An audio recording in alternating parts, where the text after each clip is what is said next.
자, 우리 오늘을 위한 요한계시록 오늘 5번째 시간인데요. 보통 이제 계시록 하면은 첫 번째 이렇게 떠오르는 그림이 뭡니까라고 여쭤보면 일단 어렵다, 두렵다, 이게 대체적인 이미지입니다. 어렵죠. 근데 두렵다라는 표현이 의외로 많아요. 왜 두려울까? 계시록 전반에 걸쳐서 뭐 7인, 7나팔, 7대접 이런 재난을 통해서 계속 폭력성을 담은 심판의 내용이 줄기차게 반복되기 때문입니다. 그래서 그 읽다 보면 이게 나한테 얘기하는 건가 두렵기도 하고 무섭기도 하고, 그러다 보니까 일부 잘못된 음모론주의자들이나 또는 시한부 종말론주의자들이 그런 것들을 교묘하게 엮어서, 그러니까 내 말 안 들으면 당신에게 이런 재앙이 있을 수 있어 해서 성도들을 넘어뜨려요. 그리고 자기 손아귀에 딱 갈고리처럼 묶어서 꼼짝도 못하게 지속 반복적인 세월과 시간과 학습을 통해서 가스라이팅을 만들어냅니다. 그러다 보니까 이 계시록 자체를 굉장히 아주 특수한 책처럼 오해를 하는 경우가 많습니다. 그래서 계시록에 나타난 심판이 그 궁극적인 목적과 거기에 담아진 진짜 의미가 뭔가를 아는 것은 오늘 우리들에게 굉장히 필요한 과정이에요. 그래서 오늘은 이제 그 대목에서 과연 오늘 제목도 그렇죠. 폭력, 심판, 선교입니다. 이 세 개의 주제어도 서로 안 맞아요, 잘. 폭력, 심판, 선교. 또 이건 또 뭔 소린가 해서 1절부터 한번 조밀하게 보도록 하겠습니다. 요한계시록 15장 1절. 또 하늘에 크고 이상한 다른 기적입니까? 이적입니까? 이적이에요. 기적이 아니에요. 자, 앞을 잠깐 보실까요? 여기서 기적이라고 표현을 하지 않고 이적이라는 말은 또 다른 표현으로는 표적이라고도 씁니다. 이 표현을 세메이온이라는 단어를 써요. 세메이온이라는 단어는 미라클 같은 기적의 의미와는 조금 본질적으로 목적이 다릅니다. 가장 굵은 신뢰로 요한복음에 보면 예수님의 7가지 표적이 등장을 해요. 그걸 이적이라고 하지 않습니다. 대표적으로 예수님의 첫 번째 표적이 뭐죠? 가나 혼인잔치 물로 포도주를 만드는 사건입니다. 그걸 그 기적인데 왜 표적이라고 했을까? 또는 이적이라고 했을까? 이적이라는 말은 또 다른 표현으로는 표적이라는 뜻은 계시를 목적으로 이정표 같은 역할을 하는 거예요. 어떤 목적지를 향해서 성도들이 시선을 고정하고 집중해서 걸어가도록 계시를 목적으로 이정표 같은 역할을 하는 겁니다. 믿습니까? 그러니까 이것은 단순한 해프닝처럼 기적이 일어났다 이런 차원의 의미가 아니라는 얘기죠. 자, 그래서 1절을 보시면 크고 이상한 다른 이적을 또는 표적을 보매 7 천사가 7 재앙을 가졌으니 곧 무슨 재앙이라? 이제 재앙이 끝나가고 있어요. 마지막 재앙이에요. 자, 그러면 여러분 마지막이라고 했을 때 우리는 이것을 물리적인 시간 개념으로 오해할 수가 있습니다. 이것은 첫 번째 재앙, 두 번째 재앙, 그리고 7번째 이제 마지막 재앙이다. 그래서 이것을 하나의 순서로 이해를, 물리적인 시간표로 이해를 하면 안 됩니다. 여기서 마지막이라고 할 때는 그 바로 이어서 설명을 다행히 해놨어요. 볼까요? 마지막 재앙이라 하나님의 진노가 이곳으로 어떡하리라? 마치리라. 여러분 여기서 마친다는 말은 무슨 뜻인가 하면 완성될 것이다 그 뜻이에요. 이제 하나님의 어떤 계획에 따라 지금까지 심판과 폭력이라는 과정을 통해서 담아낸 어떤 것들이 맞춰간다라는 말은 하나님의 경영과 계획과 의도가 이제는 마무리 단계로서 완성을 앞에 두고 있다. 그러면 사실은 이 완성이 되고 있다라는 말은 우리 성도들의 시각에서는 희망적일까요? 아니면 절망을 말할까요? 이건 어떤 희망적이고 소망적인 시각을 우리에게 보여주고자 이렇게 표현을 쓰는 겁니다. 그러니까 마친다는 표현은 이제 거의 다 됐다 이런 얘기가 아니라 완성을 전제하는 표현이다. 이렇게 이해를 하면 좋을 것 같아요. 자, 이제 2절을 한번 보십시다. 또 내가 보니 불이 섞인 유리바다 같은 것이 있고, 그런데 보세요. 불하고 바다하고 어울리지 않죠. 이건 상극적인 관계예요. 그런데 그 바다가 뭐가 섞인 유리바다? 불이 섞인 유리바다. 말이 안 되죠. 그래서 어떤 학자의 글을 잠깐 인용해 보면 이런 의미로도 해석을 합니다. 심판에 해당하는 불길이 바다에 어른거렸다 그 말이에요. 그러면 딱 바다를 볼 때는 거기에 시뻘건 불빛들이 투영됐을 텐데 마치 보기에는 뭐처럼 보였을까요? 불이 섞인 바다처럼 보인 거죠. 이제 그렇게 해석을 하는 학자도 있습니다. 자, 그런데 어쨌든 전부 뭘 내포하고 있는가 하면 환난과 심판과 재난을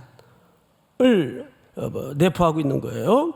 불이 섞인 유리바다 같은 것이 있고 짐승과 그의 우상과 그의 이름의 수를 이기고 벗어난 자들이 유리바닷가에 서서 하나님의 검은 고를 가졌다. 자, 여러분 여기서 이 광경을 보는 사람들은 누굽니까?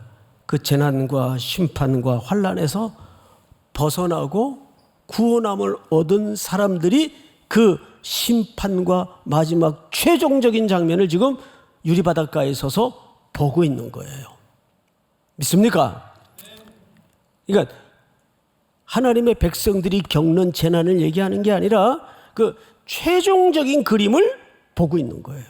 그런데 그 보고 있는 사람들의 손에는 뭐가 들려져 있죠?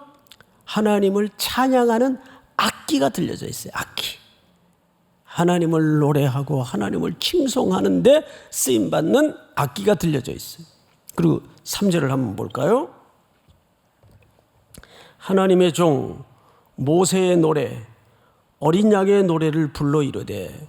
자, 모세의 노래를 또 다른 말로는 뭐라고 여기서는 소개하고 있죠? 그러니까 모세의 노래와 어린 양의 노래는 하나의 짝을 이루는 동질 개념이구나. 그러면 우리가 한번 생각을 해보십시다. 모세가 언제 노래했던 적이 있나? 성경에서 있어요, 없어요? 예? 없어요? 있죠. 우리 출애굽기 15장을 한번 띄워볼까요? 여러 나라가 듣고 떨며 블레셋 주민이 두려움에 잡히며 에돔 두령들이 놀라고 모압 영웅이 떨림에 잡히며 가나안 주민이 다 낙담하나이다. 이스라엘 백성들이 홍해를 건너서 애굽의 추격을 뿌리치고 하나님의 위대하심과 전능하심으로 구원함을 얻었다라는 그 광경을 소식을 듣고 주변의 방백들이 떨며 낙담하며 침묵하며 두려워했다 이렇게 표현을 하고 있어요. 다음 절 15절로 한번 돌려보실까요? 읽었군요. 죄송합니다. 16절 여러분들이 한번 읽어보십시오. 시작. 놀람과 두려움이 그들에게 임함에 주의 팔이 크므로 그들이 돌같이 침묵하여 싸우니 여호와여 주의 백성이 통과하기까지 곧 주께서 사신 백성이 통과하기까지였나이다. 아멘. 이것이 바로 구원받은 이스라엘 백성들의 노래예요. 근데 보니까 놀람과 두려움이 그들에게 임함에 주의 팔이 크므로 그들이 돌같이 침묵하여 싸우니 여호와여 주의 백성이 통과하기까지 곧 주께서 사신 백성이 통과하기까지 였나이다. 무슨 얘기죠? 자, 홍해 바닷가에서 이스라엘 백성들은 밤새 원성을 터뜨리고 하나님에게 불만을 퍼붓고 모세를 죽이려고 그 아우성 소리가 하늘을 찌를 때 하나님은 홍해 바다를 갈라지게 하신 다음에, 여러분 바다가 갈라졌다고 바로 그 질퍽거리는 진흙밭을 단번에 건널 수 있나요?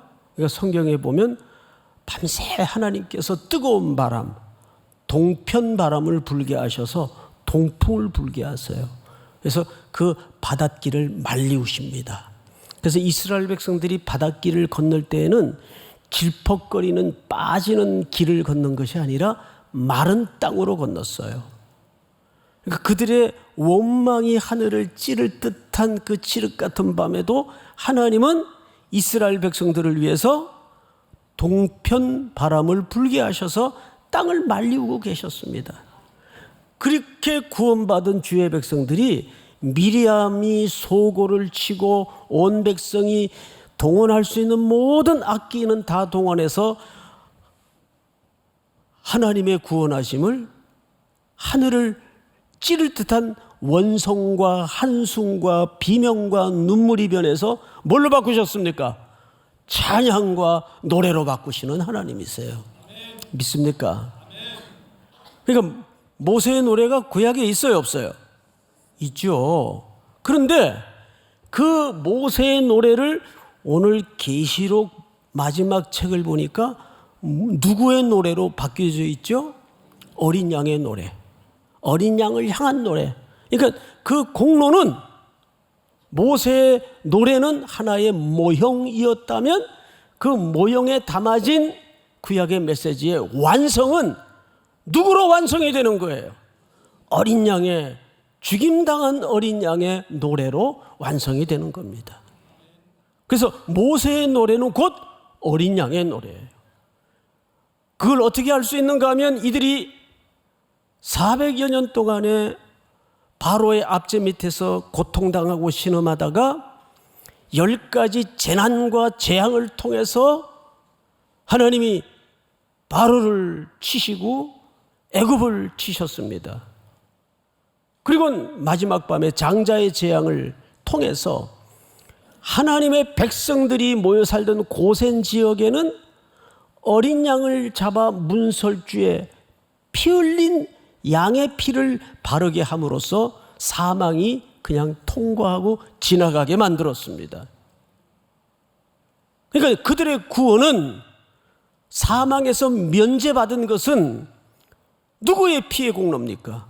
어린 양의 피의 공로예요.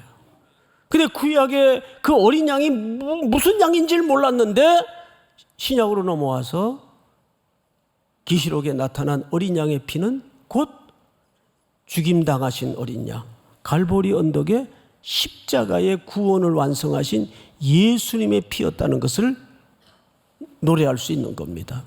자, 여기 본문을 다시 보세요. 3절, 하나님의 종 모세의 노래, 어린 양의 노래를 불러 이르되 주 하나님 곧 전능하신 이시여 하시는 일이 크고 놀라우시도다. 만국의 왕이시여 주의 길이 의롭고 참되시도다. 자, 여러분, 여기에서 그 구원받은 백성들이 두 가지 사실을 목청껏 고백해요. 첫째가 뭔지 아세요? 첫째는 하나님은 참으로 신실하시고 옳았습니다. 이 고백을 꺼내놓습니다. 두 번째 고백이 뭐냐 하면 3절 끝에 보니까 하나님은 만국의 왕이십니다. 자, 이 두 가지를 조금 자세히 설명을 하겠습니다. 여러분, 그렇다면 이 출애굽의 사건은 가장 먼저 현실적으로 이 계시록을 중심으로 생각해 볼 때 누구에게 용기와 힘을 주는 말씀일까요? 물론 우리죠. 우리인데 이 글을 받아든 첫 번째 독자가 누굽니까? 바로와 같은 인물인 절대 권력자, 로마 제국과 로마의 황제 밑에서 예수 믿는다는 사실 하나로 억압당하고 핍박을 겪고 오해받고 죽임당한 순교자들이 있었어요, 없었어요? 그리고 그것을 바라보던 주변의 교회 성도들이 격렬하게 흔들리고 있었어요. 이게 뭔가? 이게 맞는 건가? 긴가민가 했어요. 우리가 걸어가는 길이 이게 옳은 건가? 그런데 요한이 본 계시를 통해서 구약에 어린 양의 공로로 홍해를 건너 구원을 얻고 구원받은 백성들이 홍해가에 서서 그 바닷속에 침몰되어가는 심판 아래 놓여있는 세속의 존재들을 바라보면서 뭘 노래했다고요? 하나님의 오르심을 노래했어요. 하나님의 성실하심과 하나님의 신실하심을 노래했습니다. 그 그림을 지금 첫 번째 독자인 누구에게 확인시켜주고 있는 겁니까? 예, 1세기 고난 속에 흔들리고 있던 교회와 성도들에게 확인시켜주고 있는 거예요. 여러분, 조금만 더 버티십시오. 조금만 더 견디십시오. 하나님은 언제나 오르십니다. 하나님은 성실하십니다. 여러분들을 절대 포기하지 않습니다. 왜? 어린 양이 이미 그 구원을 완성해 놓으셨기 때문에 최종적 승리는 여러분들에게 주어질 것입니다. 1세기 성도들은 구약의 언약의 말씀을 보고 그 계시를 듣고 용기를 얻었을 거고, 이 시대를 비슷하게 살아갈 수밖에 없는 교회와 하나님의 자녀들은 이 계시록에 담아진 이 소망적 그림을 붙잡고 다시 한번 용기를 낼 수 있는 겁니다. 그래, 맞아. 지금 내가 가는 길이 너무 허무해 보이고 아무 답도 안 보이고 이렇게 사는 게 꼭 맞나? 조금만 비겁하면 편하게 살 수 있는 길들이 얼마든지 널려 있는데 내가 너무 미련스럽게 살아가고 있는 건 아닐까? 그럴 때 이 말씀을 붙잡도록 하는 겁니다. 그래서 아까 이적이라는, 세메이온이라는 말이 무슨 뜻이라고요? 어떤 목적지에 집중할 수 있도록 계시를 목적으로 이정표 같은 그림을 보여주시는 겁니다. 믿습니까? 그런데 오늘 4절을 보니까 이렇게 돼 있어요. 4절. 주여, 누가 주의 이름을 두려워하지 아니하며 영화롭게 하지 아니하오리이까? 오직 주만 거룩하시니이다. 주의 의로우신 일이 나타났음에 만국이 주께 경배하리이다 하더라. 여러분, 출애굽기의 15장의 모세의 노래는 그 대상이 이스라엘의 하나님이셨어요. 그래서 그 하나님은 이스라엘만 사랑하시는 하나님으로 국한돼 있었고 제한돼 있었어요. 그런데 오늘 계시록에 만난 그 범주는 열방의 하나님, 만국의 하나님, 이스라엘의 하나님에서 업그레이드 돼 있어요. 이스라엘은 이 의미를 깨닫지 못하고 자기들만 택한 백성이라고 혈통적 구원관에 묶여 있었습니다. 그래서 이방과 열방에 대해서는 시선을 열지 못하고 있었던 때예요. 그들이 구원을 설명하기 위한 하나님의 샘플인 것을 몰랐어요. 우리 여름에 보면 포도를 많이 먹습니다. 포도 조금 있으면 이제 나오겠죠? 그럼 이제 이렇게 가게 집에 가서 어느 포도가 맛있을까 하다가 포도 맛을 보려고 그 한 뭉텅이를 다 맛보는 사람은 없죠. 그러면 주인 아저씨한테 야단 맞아요. 당신 이거 살 것도 아니면서 이런 법이 어디 있습니까? 근데 어느 범위까지는 허락을 하죠. 한 알 내지는 두 알. 이걸 뭐라 그래요? 샘플이라 그래요. 그러니까 이스라엘은 하나님이 얼마나 이 세상을 사랑하시고 자기 백성을 사랑하셨는가에 대한 뭐예요? 샘플에 불과합니다. 그런데 그거를 이스라엘 백성들이 못 알아들었죠. 못 깨달았죠. 근데 분명히 출애굽기 15장에서는 이스라엘이 하나님이셨어요. 그런데 오늘 계시록에 이제 이 그림이 완성되어가는 모습 속에서 놀랍게도 그 하나님의 사랑의 범주가 어디까지인 걸 깨닫게 됩니까? 만국의 하나님. 또 3절 하반절에도 볼까요? 주 하나님 곧 전능하신 이시여 하시는 일이 크고 놀라우시도다. 만국의 왕이시여. 하나님은 만국의 왕이십니다. 그리고 4절 끝에도 보니까 뭐라고 돼 있어요? 만국이 와서 주께 경배하리이다. 아멘.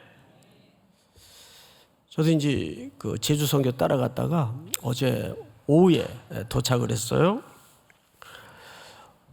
늘 제주 땅을 밟을 때마다 참 놀라운 하나님의 경의를 자주 목격도 하고 겪기도 하지만 이번 제주 선교는 유독 참 많은 일들이 좀 있었습니다. 어느 이제 영계교회 이제 자매가 우리 교회 청년이죠. 이제 잔치할 물품들을 좀 사러 무슨 마트에 하나로 마트인가 뭐 마트에 물건을 사러 갔어요. 근데 거기서 1등 경품에 당첨이 된 겁니다. 장효정이라는 자매인데 이건 뭐 좋은 일이니까 이름 밝혀도 돼요. 그래서 그 일청. 근데 더 대박은 그 어린 자매가 그 비싼 물건 자기가 갖고 싶을 텐데 그거를 영계교회 담임 목사님 그 교회에다가 기증을 해버렸어요. 그 상품이 뭐냐면 건조기예요. 건조기. 이 제주는 바닷가를 끼고 있기 때문에 그냥 다니는데 축축하더라고요. 그러니 건조기를 사용하면 얼마나 뽀송뽀송하고 좋겠어요. 그 보고를 듣고 이제 서귀포에서 저는 일정을 마치고 이제 제주도로 넘어갔는데 서울에 오후에 도착을 했는데 연락을 하나 받았어요. 어느 영계교회에서 이제 마을 잔치를 하지 않습니까? 근데 50% 이상이 절에 다니는 동네 주민들이 인생 처음으로 초대받아서 그 영계교회 문턱을 밟은 겁니다. 이게 엄청난 거예요, 사실은. 문턱을 넘은 거예요. 근데 왜 그런 역사가 일어났는가 하면 거긴 유독 선교대원이 4명밖에 없어요. 근데 이 4명이 그 마을 잔치를 위해서 삼계탕 50인분을 만들어야 돼요. 어떻게 삼계탕은 이제 끓여가지고 만들어냈는데 문제가 생긴 거예요. 그날 또 현금 인출기에서 25만 원을 뽑아가지고 할아버지 한 분이 그 교회 잔치에 참여를 하게 됐는데 이분도 당연히 절에 다니는 할아버지죠. 근데 그만 잔치를 다 끝나고 나서 이 할아버지가 그만 지갑을 잃어버린 거예요. 25만 원이 담긴 지갑을 잃어버렸어요. 내가 절에 그냥 계속 다니지 왜 교회는 와가지고 오늘따라 25만 원을 빼서 지갑에 담았는데 뭐 속으로 그런 생각 얼마든지 할 거 아니에요. 야, 종교 바꾸는 게 아니야. 그러면서 그 선교대원이나 그 담임 목사님은 얼마나 난감했겠어요. 세상에 왜 하필 교회 와서 잊어버리나. 그런데 이제 그 대원 중에 자매가 딱 한 명이에요. 그 자매만 여자 화장실을 쓰는 거예요. 그 화장실 쓰다가 변기 앞에 웬 지갑이 하나 떨어져 있는 거예요. 보니까 이 할아버지 지갑이에요. 그런데 문제는 왜 할아버지가 여자 화장실에 나 참. 그러니까 이 할아버지가 교회를 처음 오니까 이게 그러니까 그 이상하게 생각하지 말라고. 이 여자 화장실인지 남자 화장실인지 모르고 그냥 아무 데나 들어가서 이제 볼일을 보신 거예요. 그럼 거기다 떨어뜨리신 거예요. 그 한 명밖에 없는 여자 선교대원이 그걸 주워가지고 얼른 할아버지한테 연락을 한 거죠. 그 와가지고 너무너무 감사하고 기뻐해서 지갑에서 거금 5만 원을 꺼내셔가지고 담임 목사님한테 커피 사 먹을 애들 커피 사주라고 헌금을 하고 가셨다는 거예요. 그러니까 어떤 일이 벌어지면 언제나 하나님은 그 일을 통해서 항상 업그레이드 하세요. 우리 뭐 어디 여행 가다가 좌석표만 하나 업그레이드 돼도 성교 내내 행복하잖아요. 근데 하나님은 그 정도가 아니에요. 모든 것을 업그레이드 해 주십니다. 저도 좀 이번에 가서 사연이 좀 있었어요. 그건 오늘 저녁 예배 때. 저녁 예배 때. 저 좀 기가 막힌 일이 좀 하나 있어가지고. 보면은 하나님은 우리 인생이라는 시간표에 텅 빈 시간은 두지 않습니다. 그게 눈물을 겨운 일이든 슬픈 일이든 고통스러운 일이든 항상 자기 백성이 겪는 것보다 더 업그레이드해서 되돌려 주시는 아버지십니다. 아버지는 언제나 옳으신 분이십니다. 그것은 정의로운 개념에서의 옳다는 말이 아니에요. 아버지의 사랑이 언제나 옳으세요. 믿습니까? 여러분들을 향하여 그 옳으신 하나님을 우리는 신뢰해야 됩니다. 그럼 마지막으로 이런 생각을 할 수 있죠. 오케이, 여기까지는 이해했어요. 그러면 그냥 좀 심판을 하실 때 매도 한꺼번에 맞는 게 낫다고 그냥 단번에 끝내버리시지. 뭐 7인에다가 7재앙 그것도 3겹을 걸쳐서 이렇게 거듭하시고 반복하시냐 이 말이에요. 사람 아주 피말리게.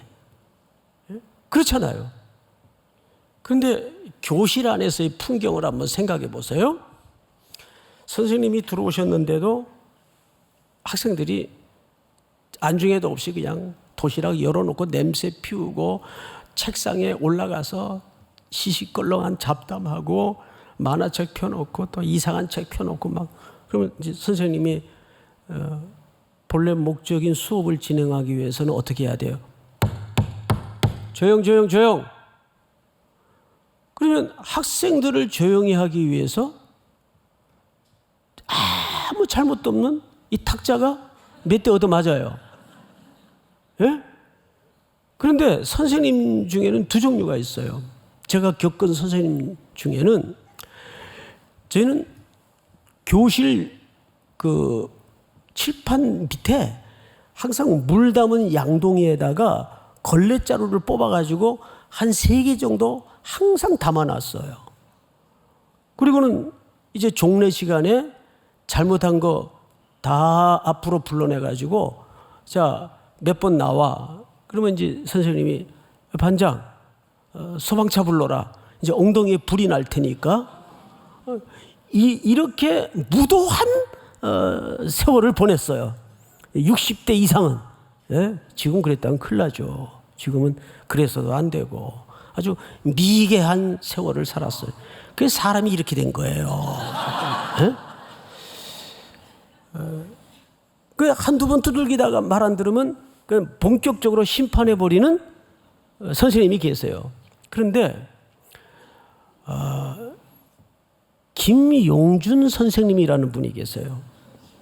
이분은 이름을 얘기해도 좋은 분이니까. 이분은 학생들이 떠들면 마지막 한 사람이 침묵을 지킬 때까지 참으세요. 계속 자자자자 조용. 말 안 들으면 또 한창 서서 기다려요. 근데 이분이 교련 선생님이에요. 그리고 군인 출신이란 말이에요. 군대에서 얼차려 모르시겠어요? 기합 주는 방법은 이 선생님보다 구체성을 가진 분이 없어요. 그런데 끝까지 기다리세요. 끝까지. 자, 이 세상에 하나님의 경영을 잘 보세요. 지진 일게 하시고 역병을 일으키시고 재난을 불게 하시고 왜 이렇게 지속적으로 단번에 끝내질 않고 지속 반복하실까요? 이유는 하나예요. 마지막 한 사람까지 기다리시는 거예요. 나의 택한 백성 마지막 한 사람까지 돌아올 수 있도록 하나님이 기다리시는 거예요. 그러니까 하나님의 관심은 심판을 주고 벌을 주는 데 목적이 있지 않아요. 마지막 한 사람까지 돌아오게 하시도록 그 재난 때마다 구약의 역사를 보세요. 항상 뭘 남기죠? 남은 자를 남겨요. 그래서 그 남은 자들을 통해서 하나님의 구원을, 선포를, 증언을 계속 이어가십니다. 믿습니까?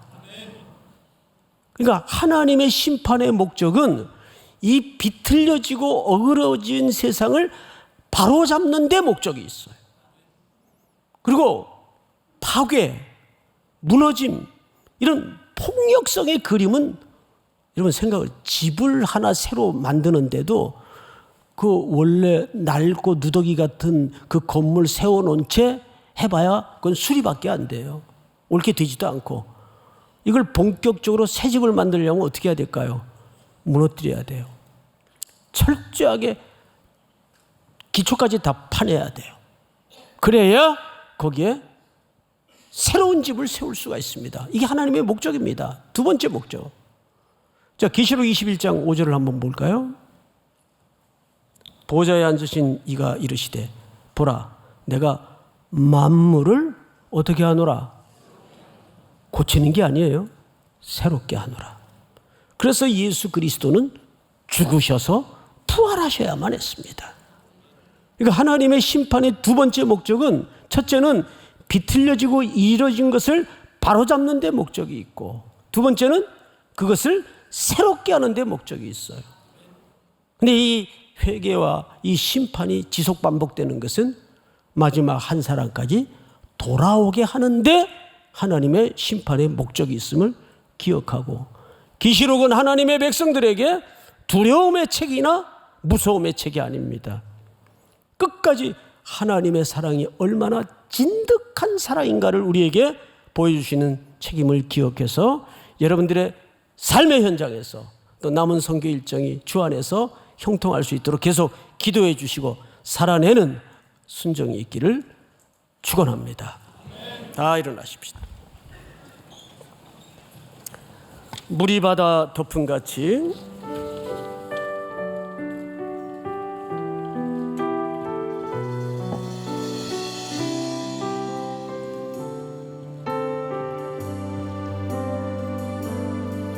세상 모든 민족이 구원을 얻기까지 쉬지 않으시는 하나님 주의 심장 가지고 우리 이제 일어나 주 따르게 하소서 우리 오른손을 높이 들고 세상 모든 육체가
걸어가신 하나님 아버지, 물이 바다 덮음같이 여호와의 영광과 하나님의 구원이 온 세상이 뒤덮는 그날까지 우리 3일의 성도들 땅끝까지 세상 끝날까지 순종할 수 있도록 이끌어 인도하여 주시고, 지금은 시련 속에 고난 속에 눈물 속에 이해할 수도 없고 상상할 수도 없는 고통 속에 있을지라도 언제나 하나님은 성실하시고 신실하시며 오르신 하나님을 믿고 하나님의 결말을 희망하고 소망할 수 있도록 도와주시옵기를 간절히 원합니다. 하나님에 대한 신뢰를 단 한순간도 놓지 않도록 함께하여 주시옵소서.